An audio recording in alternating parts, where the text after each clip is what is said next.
Assalamualaikum warahmatullahi wabarakatuh. Pemirsa gapai kemuliaan yang dirahmati Allah, mengimani hari kiamat adalah pondasi akidah seorang hamba, termasuk mizan di hari kiamat yang kita yakini hakiki dan benar-benar ada. Mizan dimaknai sebagai neraca timbangan kebaikan dan keburukan. Hanya Allah Ta'ala yang mengetahui seberapa besar ukurannya. Namun sebagaimana disampaikan Rasulullah SAW dalam sebuah hadis, seandainya langit dan bumi diletakkan dalam daun timbangannya, niscaya mizan tersebut akan tetap lapang. Subhanallah. Nah pemirsa, hari ini insya Allah kita akan mengkaji bahasan tema tasawuf terkait Yaumul Mizan, hari penimbangan amal. Seperti biasa sudah hadir di studio ada gurunda kita semua. Kita sambut Kiai Haji Haris Hakam. Assalamualaikum Pak Kiai. Waalaikumsalam warahmatullahi wabarakatuh. Apa kabar Pak Kiai? Sehat? Baik, alhamdulillah sehat, afiat. Mudah-mudahan pemirsa juga, Mbak Mila juga. Amin ya, senantiasa sehat. Jadi kita bisa setiap hari menuntut ilmu ya Pak Kiai ya. Insya Amin. Allah. Nah bagi Anda pemirsa yang juga memiliki pertanyaan, Anda bisa mengirimkan pertanyaan Anda berupa teks maupun video melalui nomor WhatsApp yang tertera di layar kaca. Anda juga berkesempatan untuk bertanya langsung kepada Kiai Haris melalui sambungan Zoom yang nanti akan ditentukan oleh tim Gapai Kemuliaan. Langsung Pak Kiai. Pembahasan kita hari ini masih berlanjut sebenarnya dari episode-episode sebelumnya terkait Yaumul Mizan, hari penimbangan amal. Disebutkan sejauh yang saya baca, yang saya riset Pak Kiai, itu kan digambarkan mizan itu sebagai timbangan. Apakah sebenarnya memang bentuknya ini timbangan atau ini hanya metafora? Bagaimana kemudian perspektif tasawuf mendefinisikan Yaumul Mizan? Iya, Silakan. sebenarnya sebelum kita berbicara secara ya pandangan sufi, ada hadis yang memang menjelaskan tentang mizan ini. Jadi yutabni adama yaumal qiyamah hatta yakifa ala kifatail mizan. Nanti setiap orang, anak Adam itu akan dihadirkan sampai dia berdiri ya di hadapan mizan. Kifatail mizan, dua neraca timbang. Nah, apakah kifah ini maknanya itu piringan, timbangan ini maknanya seperti piringan, seperti halnya kita timbangan di pasar itu, ibu-ibu itu. Iya. Padahal kan sekarang ada timbangan digital. Sehingga nggak cuma satu wadah, cuma satu neraca saja, tetapi tidak ada pengukurnya. Kalau kebaikan dan keburukan itu menjadi dua lempengan yang dipertimbangkan berat, itu bisa jadi orang lebih mudah untuk menerimanya. Tetapi pada hakikatnya ulama-ulama melihat bahwa hadis maupun Al-Quran itu menggunakan bahasa setempat. Ya. Jadi ala ukulihim, menurut kadar pemikiran mereka. Sebab kalau umpamanya digambarkan tentang mizan itu bentuknya bagaimana gitu belum tentu bisa ditangkap. Lebih sulit untuk Barangkali kalau di zaman Nabi digambarkan tentang timbangan digital yang cuma satu piring, bagaimana mengukurnya, memperbandingkannya. Tetapi sekarang itu ternyata kan bisa alat yang beban itu melahirkan, ya menimbulkan angka berapa bobot dari yang ditimbang. Jadi kesimpulannya dalam kajian kita ini bahwa pasti ada penimbangan amal yang baik dan buruk. Apakah timbangannya mizan itu maknanya seperti timbangan kita di masyarakat ya yang kita kenal itu, ataukah dengan satu lempengan tetapi bobot itu yang menimbulkan angka, atau barangkali dengan teknologi Allah lebih canggih dari yang kita. mungkin tidak terbayang ya. Ya, baru kita datang itu angkanya sudah keluar. Oh ya, aduh Allah. Ya, baru kita datang kemudian angka kebaikannya sekian. Jadi ada variabel A, ada B-nya. Maka orang disuruh melihat langsung ketika dia berdiri di situ. Kalimatnya karena hatta yakifa fi kifatail mizan. Sehingga dia berdiri ya di depannya itu ada dua timbangan itu. Oke. Jadi sebenarnya objek yang kemudian ditimbang bisakah itu tidak hanya amal kebaikan, bahkan mungkin diri tubuh manusianya juga bisa ditimbang Pak Kiai? Wallahu alam ya, tidak ada gambaran seperti itu. Tetapi kalau dilihat dari rasionya, pasti yang ditimbang bukan tubuhnya. Karena tubuh ini kan wahbiyah, pemberian Tuhan. Tapi kalau amal ibadah itu usaha. Maka yang sangat memungkinkan ditimbang itu usahanya dia. Siapa yang rajin, yang tidak rajin. Siapa yang suka dengan memenuhi target, tetapi ada yang melebihi dari target, ada yang kurang. Itu kan nggak bisa diketahui kecuali pada catatan tubuh kita ini. Betul. Jadi di tubuh kita ini ada chip. Iya. Ya, di mata, di telinga, di hidung, di lidah, di tangan, di kaki itu yang semuanya mencatat secara aktif.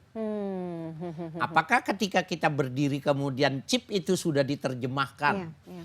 ya dalam sebuah monitor yang jelas menggambarkan kebaikan matanya, kebaikan telinganya, kebaikan lidahnya, kakinya dan tangannya itu.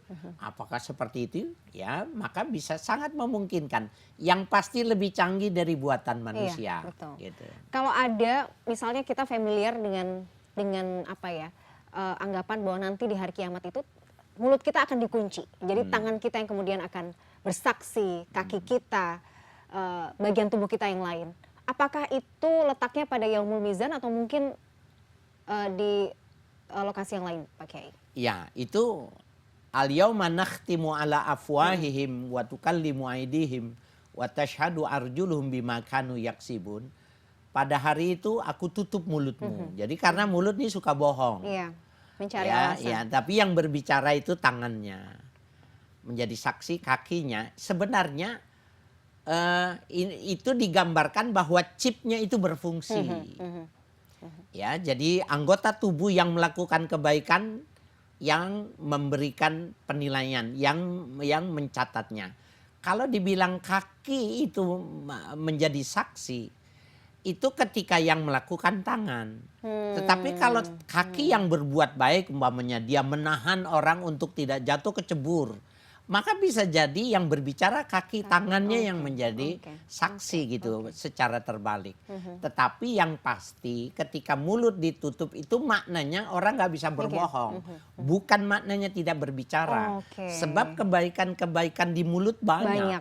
Banyak orang baca Quran, orang baca selawat, tasbih, zikir. Kalau seandainya dia maknanya secara letterlek itu tidak bicara, maka rugi. Karena bisa jadi amal ibadah banyak dilupakan oleh mulut. Jadi tidak tekstual memahaminya, tetapi kontekstual. Baik, Pak Kiai. Lantas bagaimana penggambaran manusia ya dalam kondisi menghadapi Yaumul Mizan ini akan seperti apa ya? Gitu. Barangkali kalau mau digambarkan kita lihat dari ayat ya di Al-Quran maupun di dalam hadis. Tidak ada huru hara, tidak ada satu kondisi yang lebih dahsyat, yang lebih menyeramkan.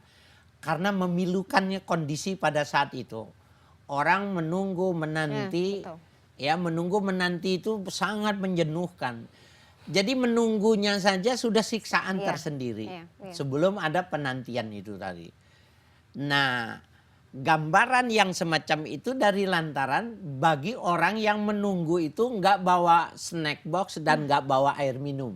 Bekalnya nggak ada. Gitu. Ya, tapi bagi orang yang antri panjang tapi makanannya cukup, minumannya cukup, ya untuk hiburannya cukup, maka barangkali tidak serepot, serumit dan sepusing orang yang nggak punya bekal. Berarti bekal ini penting ya. Ya itu yang kuncinya kemudian, di situ. Iya, yang bisa memberatkan amal baik kita ini. Iya, selain amal soleh Pak Kiai, apa ya hal-hal ringan yang mungkin bisa menjadi pemberat dalam timbangan kebaikan kita? Pertama, melakukan sesuatu itu orientasinya kualitas. Kualitas, jangan kuantitas. Kalau kita cara berpikirnya bagaimana kualitasnya yang dia perbaiki, berarti dia mesti melengkapi dengan ilmu pengetahuan, pemahaman, keikhlasannya yang bagus, maka dia otomatis dia menjadi orang yang, karena kan dalam bahasan amal itu tadi, balasannya itu manja'abil hasanati falahu asyru amsalihha. Orang yang melakukan satu kebaikan itu 10. Kalau orang melakukan kesalahan 1. Jadi sebenarnya kalau ditimbang mestinya orang itu pasti menang. Mestinya karena kebaikan itu dibalasnya 10, bahkan ila sab'imi atidi fin sampai 700 lipatannya. Ila ad'afan katsira la ya'limuhu illallah, sampai lipatan yang enggak diketahui lipatan kecuali Allah. ini mestinya semua manusia selamat. Oke, mestinya semua manusia selamat. Mestinya selamat. Tapi kondisinya kan tidak seperti itu ya Pak Kiai. Ya. Ada kemudian manusia-manusia yang tidak beruntung, justru timbangan keburukannya luar biasa. Nah ini bagaimana nanti kita bahas ya Pak Kiai ya. Insya Allah. Di segmen berikutnya. Pemirsa jangan kemana-mana, Gapai Kemuliaan masih akan kembali sesaat lagi.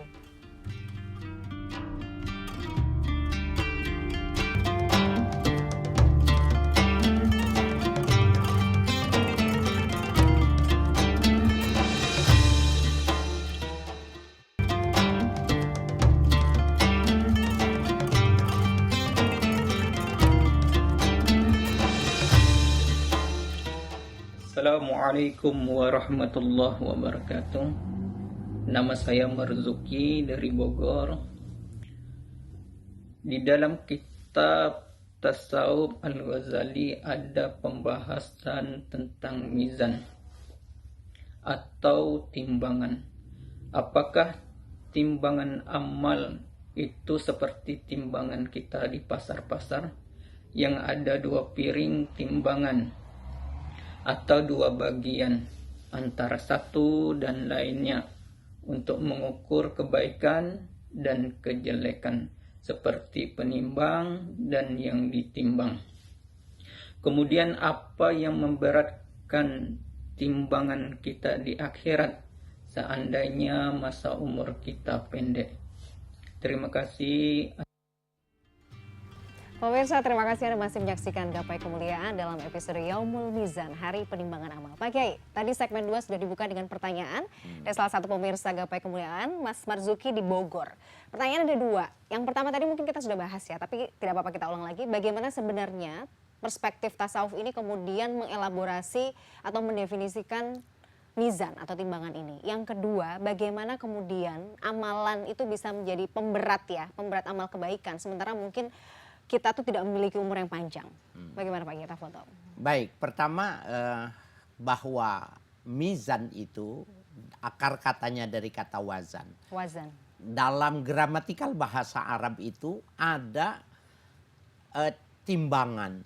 Nah, cara menimbang itu bukan sesuatu yang materi yang ditimbang.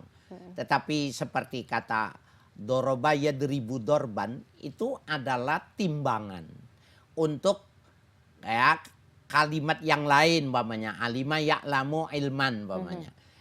Atau ada nasara yansuru nasron itu adalah fa'ala yaf'ulu fa'lan disebutnya wazan, kemudian doroba nasara yansuru nasron disebutnya mauzun yang ditimbang. Apakah kata timbang ini maknanya materi? Untuk gramatikal bahasa Arab ternyata yang ditimbang bukan materi. Tetapi mizan itu, timbangan itu diartikan apabila sesuatu mauzun sudah mengikuti wazannya, maka itu disebut dengan baik. Jadi tidak mesti maknanya memang benar-benar yang baik sama yang jelek ditimbang seperti timbangan di pasar. Tidak mesti maknanya seperti itu. Tapi kalau ada subjek yang kemudian bisa diukur, ya bisa ditimbang, itu sudah bisa mendefinisikan adanya timbangan itu sendiri ya Pak Kiai? Al-Quran mengajarkan tentang amal ibadah, muamalah dan lain sebagainya. Hadis mengajarkan itu. Ketika sesuatu itu pekerjaan yang dilakukan seseorang dengan timbangan ini bisa memenuhi kriteria, maka angkanya sudah otomatis keluar 100, 90, 70 dari ukuran yang diajarkan di dalam Quran. Jadi saya ingin mengatakan para pemirsa, timbangan dengan dua wadah itu adalah cara untuk Allah menyederhanakan dan memudahkan orang untuk memahami. Ya, betul. Tetapi sebenarnya pasti timbangan Allah lebih canggih. Kalau sekarang digital tadi saya bilang tidak perlu lagi dua piringan, dinaikkan angkanya sudah mengetahuinya, maka Allah bisa jadi baru datang sudah keluar variabelnya. Nah, tetapi pasti ditimbang. Cuma bila kaif, apakah timbangannya modelnya bagaimana? Nah, itu yang jadi masalah. Yang kedua, bahwa bagaimana kita memberatkan timbangan ketika umur kita pendek. Banyak hal yang kalau kita ikuti hadis Nabi, pertama silaturahim. Orang yang menyambung silaturahim itu umurnya dipanjangkan. Nah, maknanya umurnya panjang, bisa jadi umurnya dia tidak bertambah. Dia tetap saja 60, 70, tapi karena volume silaturahimnya tinggi, dia dibandingkan dengan orang, dia umurnya sudah 100. Paham. Itu satu. Yang kedua, ada hadis yang menjelaskan bahwa bahkan di dalam Al-Quran juga dikatakan bahwa yang disebut dengan Lailatul Qadri khairum min alfi sahar. Satu Lailatul Qadar yang seseorang mendapatinya itu sama dengan 1000 bulan. 1000 bulan itu 83 tahun 4 bulan. Umurnya itu bertambah 83 tahun. Setiap tahun bertambah dan bobotnya bagus semua. Jadi kualitasnya Nah, ya. kualitasnya sebab makna umur itu sendiri la yastakhiruna sa'ata wa la yastaqdimun. Dia nggak bisa maju, dia nggak mundur, nggak bisa dimundurkan, nggak bisa dimajukan. Tapi nilainya bisa dinaikkan, nilainya bisa lebih rendah dari yang standar. Gitu. Oke, nah itu mudah-mudahan bisa menjawab ya. Jadi intinya bahwa ada banyak sekali amalan yang kemudian bisa meningkatkan kualitas ya. Banyak. Jadi meskipun misalnya mungkin takdirnya, qadarullahnya tidak berumur panjang, tapi ketika kualitas ibadahnya ini bisa luar biasa, tidak masalah ya Pak Kiai. Sebenarnya itu jadi pemberat amal. Iya, pemberat. Termasuk orang yang punya ilmu, kemudian dia mengamalkan dan dia mengajarkan kepada orang lain. Bayangkan saja umurnya cuma 80, 90, tapi selama Jariah tadi. dia punya murid itu terus mengamalkannya, maka dia terus seperti ulama-ulama. Imam Ghazali yang kita bahas ya pada fokus kajian kita ini tentang Al-Ghazali. Ya, berapa abad sampai sekarang sudah 7 abad lebih.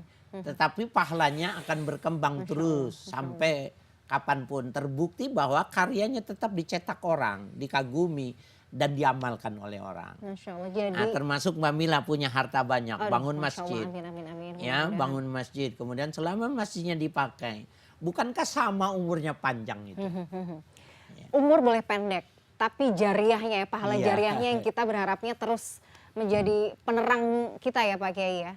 Nah, Betul. ini yang kemudian kembali lagi kepada pertanyaan saya di segmen sebelumnya Pak Kiai. Berarti kalau ada kemudian orang yang timbangan bahasanya ya, keburukannya jauh lebih berat, ini kan berarti orangnya udah kebangetan banget sebenarnya. Bagaimana menggambarkan orang yang dengan timbangan keburukannya jauh lebih berat Pak Kiai? Susah bahasa Indonesia yang saya cari itu apa ya. Jadi satu perbuatan dibalasnya 10, 700 sampai tidak bernilai. Semua Allah yang tahu jumlah angkanya itu. Kalau orang melakukan kesalahan 1, balasnya 1. Mestinya dia 1 berbanding 10 saja sudah tidak jauh. Bisa ngejar. Sudah tidak bisa ngejar. Pasti dia masuk surga. Pasti dia orang baik. Karena sekurang-kurangnya 10 gitu. Betul. Apalagi sampai lebih dari itu. Jadi kalau orang gitu nggak ada kebaikannya, kemudian masuk neraka, emang parah bener gitu loh. Keterlaluan dia. Ya. Itu ada ya Pak Kiai. Maksudnya orang yang rugi itu kan banyak ya Pak Kiai ya. Makanya Allah bilang kan, maksudnya orang yang mungkin syirik, melakukan syirik, itu kan juga bagian dari orang yang rugi sebenarnya. Iya, jadi dia sebenarnya tidak mau memberikan waktu secara khusus untuk berpikir, untuk belajar, untuk mendengar. Nah, ini sebenarnya seperti CNN menyediakan kajian. Kalau duduk sebentar, cuma setengah jam, ya. Tetapi insya Allah ada masukan-masukan yang bisa terima. Orang yang kalau mau duduk belajar di tempat ya yang disaranakan di CNN atau di tempat yang lainnya, maka pada kelamaan juga hati yang beku itu akan pecah. Iya, betul. Jadi kuncinya di situ. Baik, Pak Kiai kita harus jeda dulu. Ya. Menarik sekali pembahasan kita, nanti kita lanjutkan. Pemirsa jangan kemana-mana, Gapai Kemuliaan akan kembali setelah jeda yang satu ini.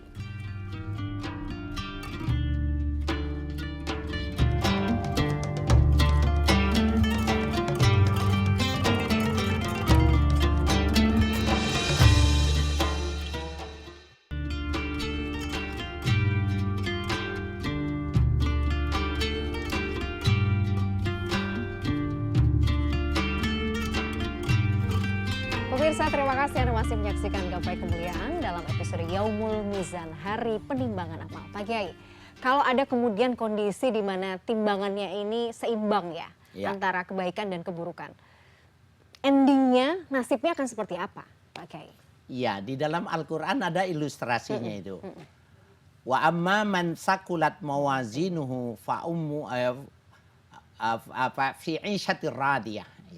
Orang yang timbangannya bagus maka dia dalam kehidupan yang menyenangkan. Wa amma man sakulat mawazinuhu fa ummuhu hawiyah. Sementara orang yang timbangannya rendahnya itu lebih jelek itu maka neraka jahanam yang bergejolak itu. Nah, ini kan timbangannya ekstrim nih. Yang ini satu bagus fi 'ishatir radiyah, ini hawiyah gitu. Pertanyaannya kalau berimbang, kalau dia berimbang berarti dia orang jahat. Kan 1 banding 10. Ya, banding 10. Berarti dia 10 kali melakukan kejahatan dengan 1 perbuatan yang dia lakukan itu sudah imbang gitu. Dilihat dari bobotnya, dia masih kurang bagus gitu. Hanya saja kalau dia akidahnya masih bagus. Akidahnya masih bagus. Ada iman ya. Tidak syirik kepada Allah, cuma memang semata-mata kemalasan. Tertipu dengan dunia, maka nanti ada pembahasan yang akan datang tentang syafaatul Rasul. Ada syafaat karena dia menyebut-nyebut nama nabinya. Dia mengikuti ajaran nabinya, maka nabinya bertanggung jawab. Nabi Muhammad itu akan memberikan syafaat pada orang yang seperti ini. Yang kondisinya seperti itu. Iya, seperti itu. Tetapi sesungguhnya jelek sekali kalau sama itu karena perbandingannya. Iya. Dan jangan juga berpikir nanti karena ada syafaat. Belum tentu juga ya Pak Kiai. Jadi maksudnya siapkan diri dengan bekal sebaik-baiknya. Gitu. Kalau bisa jangan sampai ditambahin. Jadi usahakan sendiri gitu ya. Iya. Nah Pak Kiai, kalau kemudian kita sering mendengar bahwa akan ada golongan-golongan yang kemudian masuk surga tanpa hisap, tanpa diadili, tanpa ditimbang, langsung VIP deh, aksesnya langsung masuk surga. Golongan-golongan seperti apa Pak Kiai? Iya, ada beberapa orang yang al-mubasysyaruna bil jannah. Orang yang masih kalah hidup tetapi sudah digambarkan mereka itu masuk surga. Masih hidup ya, seperti Abu Bakar, Umar, Utsman, Ali, ya, Ukasa dan beberapa orang itu yang masih hidup. Hum mubasysyaruna bil jannah. Mereka itu masih hidup tapi namanya sudah disebut-sebut di akhirat itu. Ya, sahabat Bilal dan lain sebagainya. Nah, apa kelebihan mereka itu? Kelebihan mereka itu dalam mengesahkan Allahnya itu totalitas. Jadi benar-benar ketika dia memahami, dia beriman dan mengekspresikan ketauhidan itu benar-benar murni. Kalau dia berpegang kepada Allah, nggak ada sedikit pun kepada manusia menggantungkan satu harapan itu. Dan itulah yang menjadi ukuran ya tingkatan keimanan seseorang. Jadi kalau imannya benar, jadi kalau bisa digambarkan ya, ada orang yang mudah masuk surga, ada digambarkan seperti orang yang naik kuda, ya, ada lain sebagainya. Maka sebenarnya tingkatan kualitas iman yang menentukan. Ya, jadi tingkatan keimanan itu yang memberi kelas, yang memberikan menggambarkan lebih tinggi mana. Kenapa sih Abu Bakar As-Siddiq mendapatkan As-Siddiq gitu? Karena dia sudah mampu berpikir kepada sesuatu yang orang lain belum mampu berpikir. Kalau seandainya Nabi Muhammad menceritakan dalam waktu 1/4 malam bisa dari Masjidil Haram ke Baitul Maqdis ke Sidratil Muntaha, kembali lagi dalam waktu yang perhitungannya tidak masuk akal. Maka Abu Bakar mengatakan, kalau yang mengatakan Muhammad lebih dari itu aku percaya. Kan itu kalimat tauhidi gitu loh. Jadi ketika Tuhannya mau terhadap hambanya yang dicintai, lebih dari itu pun akan bisa gitu. Tapi orang yang mengatakan akalnya mana bisa, nggak bisa gitu. Nah oleh karena itu yang menyebabkan perbedaan kita satu dengan yang lainnya itu adalah kualitas pentauhidan yang. Oke.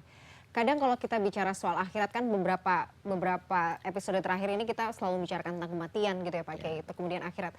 Kadang tuh kita berpikir begini, dengan melihat kalau kita saat ini kita hidup di dunia, kita melihat begitu banyak kezaliman yang kadang-kadang tuh kita berpikir kok bisa ya ada orang yang zalimnya luar biasa tapi bahasanya Allah tuh nggak balas langsung di dunia. Langsung kepikiran bahwa luar biasa ya pembalasan di akhirat itu akan jauh lebih berat, jauh berlipat-lipat jauh lebih berat ya Pak Kiai ya. Iya, sebenarnya bagian dari Allah membuktikan Rahman dan Rahim, maka semua kesalahan tidak langsung diperhitungkan di dunia. Betul. Tujuannya Begitu, ya. Allah ingin membuktikan bahwa Maha Kasih, Maha Sayang itu ditunggu taubatnya. Sehingga sebenarnya Allah berharap itu semuanya masuk surga.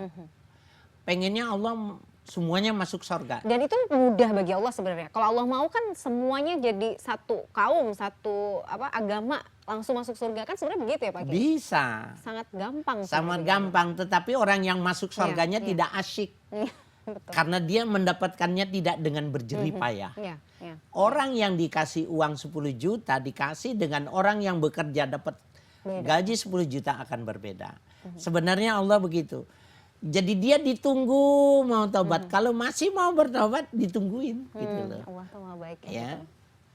Tapi ketika terakhir di akhir hayat belum juga mau bertobat, itu kan ya konsekuensinya juga luar biasa gitu ya. Iya, sama aja Allah bilang ya kalau kamunya udah nggak mau, Ya udahlah dikasih ya. waktu nggak mau, jangan menyalahkan siapa-siapa ya, itu karena kamu yang melakukannya. Oke. Makanya Pak Kiai kalau misalnya kita mungkin ya, kita ini yang kadang-kadang masih tergelincir dalam dosa gitu ya, kita mikirnya oh ya kalau misalnya Allah mau kan kita bisa ya sekejap mata langsung membalas sebenarnya, langsung membalas apa yang mungkin kedoliman yang kita lakukan pada diri kita sendiri sebenarnya.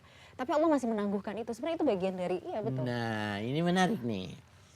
Allah. Ada sahabat Zubair mengatakan bahwa yang tidak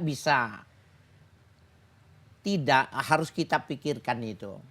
Jadi asyaddu yaumin, yang paling berat pada hari di mana seseorang itu bisa merasakannya itu pada saat kita harus membuktikan dan mengembalikan apa yang kita zalimi terhadap manusia. Jadi bukan kepada Allah. Hatta yantaqima minal mazlum, sehingga anis zalim ya, ketika timbangan itu sudah diselesaikan terlebih dahulu orang-orang yang dizolimi dari timbangannya orang yang berlaku zolim itu tadi. Nah, bagaimana orang yang zolim kepada orang yang mazlum ini diambil ditimbang ukurannya? Ini juga alat ukurnya tentu saja bukan timbangan seperti yang tadi kita sebutkan. Kita bayangkan gitu. Nah, oleh karena itu nanti sistemnya itu penimbangannya dia akan canggih ketika dia datang, chipnya itu menginputkan kepada sistem yang sudah dibuat oleh Allah, maka sistemnya itu sudah menggambarkan. Kemudian secara otomatis debit otomatisnya itu udah masuk. Auto debit. Ya, auto debitnya langsung masuk gitu. Ya Allah, betul, Pindah. betul. Pahalanya ditransfer gitu aja. Sudah pakai ditransfer, pindah sama orang lain. Kata sahabat Zubair, yang paling beratku itu, yang mesti ditakutkan itu. Jadi ketika kita berdosa sama Allah itu bukan maknanya ringan ya. Jauh lebih mudah kita bertaubat kepada Allah karena Allah Maha Kasih gitu. Tapi kalau kita melakukan zolim kepada orang lain, itu yang dibilang asyaddu yaum. Yang paling berat nanti masa penimbangan itu. Oke, dan apakah maksudnya itu tadi yang membuat kita tuh nasibnya ditentukan? Kita tuh jadi orang yang bangkrut atau enggak gitu ya Pak Kiai ya? Kalau kita zolim, makanya zolim sama orang itu memang harus selesai dulu ya Pak Kiai ya? Di dunia harus selesai dulu ya?